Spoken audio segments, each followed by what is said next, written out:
कि अभी तक हमने पढ़ा है कि क्लॉक होती है एक कि क्लॉक में हम जब भी क्लॉक अप्लाई करते हैं तो सिस्टम काम करने लग जाता है, पर अभी तक हमने ये नहीं कहा कि क्यों ऐसा क्या होता है कि क्लॉक अप्लाई करेंगे तो काम करना शुरू हो जाएगा, और क्लॉक अप्लाई क्यों कर रहे हैं, उसको शुरू क्यों स्विच क्यों नहीं स्टार्ट कर देते हैं। समझ रहे हो मैं क्या कहना चाह रही हूँ। तो बेसिकली क्लॉक का फ़र्क तो होता ही है कि स्विच की तरह ही काम करती है, जैसे स्विच ऑन कर दिया हो, ठीक है, जैसे स्विच ऑन करते हैं सिस्टम काम करने लगता है, उसी तरह से क्लॉक होती है। पर क्या क्लॉक सिंपली बस यही होती है? नहीं, क्लॉक के भी वेरियस टाइप्स होते हैं। लाइक 2 टाइप्स की होती है, एक होती है एज ट्रिगर्ड, एक होती है लेवल ट्रिगर्ड। एज का मतलब समझते हैं शार्प चेंज, है ना, एज कॉर्नर।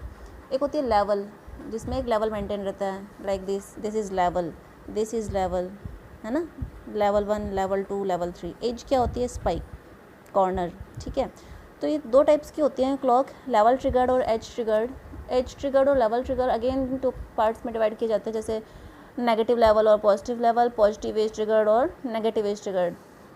नेगेटिव पॉजिटिव से क्या मतलब है? जब आपका क्लॉक 0 से 1 जाए और सिस्टम काम करने लगे, यानी कि अगर आपके सिस्टम को वर्क करवाने के लिए आपको चाहिए पॉजिटिव क्लॉक पल्स, मीन्स जब क्लॉक 1 होगी तभी वो सिस्टम काम करेगा, ठीक है। जब ट्रांजिशन 0 से 1 होगा तो अगर वो सिस्टम काम करेगा, उसको बोलते हैं पॉजिटिव क्लॉक, ठीक है। लेकिन अगर नेगेटिव है, यानी कि 1 से 0 जाने पे जब काम करने लगे, यहाँ पे अभी 1 था अभी 0 हो गया, तो इस सिचुएशन में जब वो काम करने लगेगा तो उसको हम बोलते हैं नेगेटिव एज ट्रिगर्ड। अरे यार, इसको क्यों ख़राब कर रही हूँ मैं, ठीक है। तो देखो, ये है लेवल ट्रिगर्ड। लेवल ट्रिगर्ड में क्या होता है कि ये कोई सिस्टम है सिस्टम है, क्लॉक अप्लाई किया है। क्लॉक अप्लाई कैसे करते हैं? क्लॉक क्या होती है? 0 1 0 1 0 1 0 1 ऐसे ही होती है ना। ये 0 है, ये 1 है, फिर ये 1 से 0 हो जाती है, ये 1 हो जाता है, फिर ये 0, फिर ये 1। तो इसको क्या बोलते हैं? Cycle number 1 cycle, second cycle, T clock pulse, है ना। इसका टाइम पीरियड कितना होगा? टी क्लॉक, ठीक है। तो ये 1 पीरियड ऑफ क्लॉक है, ये सेकंड पीरियड ऑफ क्लॉक है।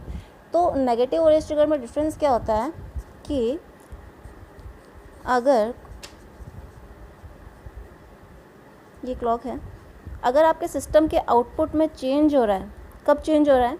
जब ये स्पाइक आया है, इस स्पाइक पे जब चेंज होता है तब तो उसको बोलते हैं एज ट्रिगर्ड, ठीक है। लेकिन अगर आपके आउटपुट में चेंज होता रहे अकॉर्डिंग टू दिस लेवल तो उसको बोलते हैं लेवल ट्रिगर्ड। नहीं समझ में आया? रुको, ये एक एग्जांपल है, ठीक है।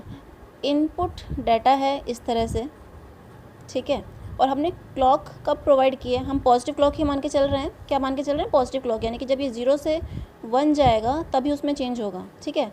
और ये 0 से 1 चेंज कब हो रहा है? इनपुट के इस पॉइंट पे चेंज हो रहा है। तो जब क्लॉक में चेंज होगा तभी तो आउटपुट में चेंज होगा, क्योंकि अगर जब तक क्लॉक नहीं प्रोवाइड की तब तक आउटपुट तो 0 रहेगा, यानी कि इस ड्यूरेशन तक हमने कोई क्लॉक नहीं प्रोवाइड की है, तो आउटपुट 0 ही है, आउटपुट 0 ही है। लेकिन फिर इस पॉइंट पे, इनपुट के इस पॉइंट पे हमने क्लॉक प्रोवाइड करी हाई, 0 से 1 कर दिया, तो अब आपको रिस्पेक्टिव आउटपुट मिलेगा। लेकिन कैसे रिस्पेक्टिव आउटपुट मिलेगा वो भी डिपेंड करता है कि आपने क्लॉक किस टाइप का दिया है, एज ट्रिगर्ड दिया है या लेवल ट्रिगर्ड दिया है। तो अगर एज ट्रिगर्ड दिया है तो इस एज पे जो आउटपुट है 1 है ना, ये इस एज पे जो आउटपुट है ये 1, वो आपको इसको यहाँ पे मिल जाएगा। लेकिन अब कोई आगे कोई एज नहीं आ रहा है ना, अब तो कोई एज ही नहीं है, अब तो लेवल हो गया, तो अब ये अपने आप को चेंज नहीं करेगा, ये अपने आप को सेम रखेगा। इसलिए तो होता है किसके अंदर? लेवल एज ट्रिगर्ड के अंदर। लेकिन लेवल ट्रिगर्ड में क्या होता है कि जैसे ही इसने क्लॉक ने अपने आप को 0 से 1 किया तो ये भी अपने आप को 1 कर लेगा according to the input and clock. इसने अपने आप को 1 कर लिया। लेकिन एज में तो क्या हो रहा था कि जब नेक्स्ट एज आएगी ना, अगर ये एज आएगी तो ये इस पॉइंट पे अपने आप में ट्रांजिशन करेगा। लेकिन लेवल ट्रिगर्ड में जब तक ये लेवल रहेगा, ये वाला लेवल, तब तक वो कॉरस्पॉन्डिंगली अपने आप में चेंज करता जाएगा अकॉर्डिंग टू इनपुट। जैसे ये लेवल यहाँ से लेके यहाँ तक है, ठीक है, यहाँ से लेके यहाँ तक है, तो इसने अपने आप में चेंज कर लिया। इनपुट इस तरह से था तो आउटपुट भी इस तरह से आ गया। इनपुट फिर 0 हो गया था तो आउटपुट भी 0 हो गया। अब इनपुट 1 है तो आउटपुट भी 1 है, ठीक है। और इसमें अब ये क्या हो गया है? 1 से 0 हो रहा है। इस ये क्लॉक यहाँ पे क्या हो रही है? 1 से 0 नीचे की तरफ आ रही है ना। लेकिन हमारा सिस्टम तो कब काम कर रहा है? जब क्लॉक हाई हो रही है। जब लो हो रही है तब तो काम ही नहीं कर रहा। तो लो हो रही है तो उस पर फ़र्क नहीं पड़ेगा, फिर ये हाई ही रहेगा, क्योंकि हम पॉजिटिव क्लॉक पल्स की बात कर रहे हैं। अगर नेगेटिव क्लॉक पल्स की बात करते तो पॉजिटिव पे कुछ फ़र्क नहीं पड़ता, पॉजिटिव पे 0 ही रहता। लेकिन जैसे ही नेगेटिव आती तो कॉरस्पॉन्डिंगली इनपुट के वो काम करने लगता। तो यही लिखा है इसमें कि लेवल ट्रिगर्ड के अंदर if input changes multiple times in single clock then level triggered output also changes multiple time. यही तो हो रहा है ना, मल्टीपल एक सिंगल क्लॉक पल्स थी, जैसे ही लेवल आया वैसे वैसे उसने इनपुट के अकॉर्डिंग अपने आप को चेंज किया। और कब तक करेगा, जब तक कि दूसरा फिर पॉजिटिव क्लॉक पल्स नहीं आ जाता। नेगेटिव क्लॉक पल्स से तो मतलब है ही नहीं, क्योंकि हमारा सिस्टम तो पॉजिटिव क्लॉक पल्स पे काम कर रहा है। तो जैसे ही ये 1 से 0 हुई यानी कि नेगेटिव में चेंज हुई, उसका इम्पैक्ट इस पर नहीं पड़ेगा। तो ये जैसा था वैसा ही रिमेन सेम रहेगा, ठीक है। तो then level trigger output also changes multiple times accordingly in single clock and if input remain constant then output also remain constant. यानी कि लेवल ट्रिगर्ड में आउटपुट इनपुट को ही फॉलो करता है जब तक कि ये लेवल रिमेन रहता है, हाई लेवल में रिमेन रहता है।